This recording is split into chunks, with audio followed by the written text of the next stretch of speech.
বাঙালি হিন্দু সম্প্রদায়ের অন্যতম পূজা ধন সম্পদের দেবী লক্ষ্মী পূজা আজ। শাস্ত্রমতে ধন সম্পদ, সৌভাগ্য ও সৌন্দর্যের দেবী লক্ষ্মী। তিনি বিষ্ণুর পত্নী, বিষ্ণুর শক্তিরও উৎস। লক্ষ্মীর বাহন পেঁচা। বিষ্ণু রাম ও কৃষ্ণ রূপে অবতার গ্রহণ করলে লক্ষ্মী সীতা ও রাধা রূপে তাদের সঙ্গিনী হন। কোজাগরী পূর্ণিমা রাতে দেবী লক্ষ্মী ধনধান্যে ভরিয়ে দিতে ভক্তগৃহে আসেন। প্রাচীনকাল থেকেই রাজা মহারাজা, ব্যবসায়ী থেকে শুরু করে সাধারণ গৃহস্থ সবাই দেবী লক্ষ্মীর পূজা দিয়ে আসছেন।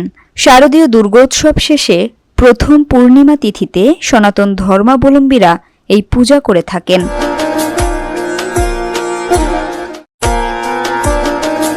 পঞ্জিকা অনুযায়ী সোমবার বেলা 11:54 থেকে পূর্ণিমা তিথি শুরু হবে।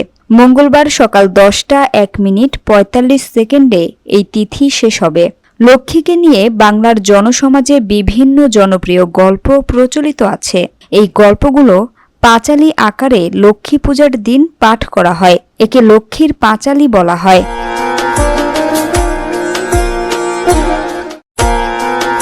লক্ষ্মী পূজার গুরুত্বপূর্ণ অনুষঙ্গ হল সিঁদুর, ঘট, ধান, মাটি, আম্রপল্লব, ফুল, দূর্বা, তুলসী পাতা, হরিতকি, চন্দন, ধূপ, দীপ, নৈবেদ্য, আতপ চাল ও জল।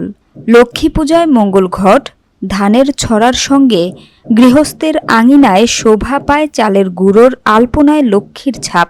এ উপলক্ষে রমণীরা উপবাস ব্রত পালন করেন।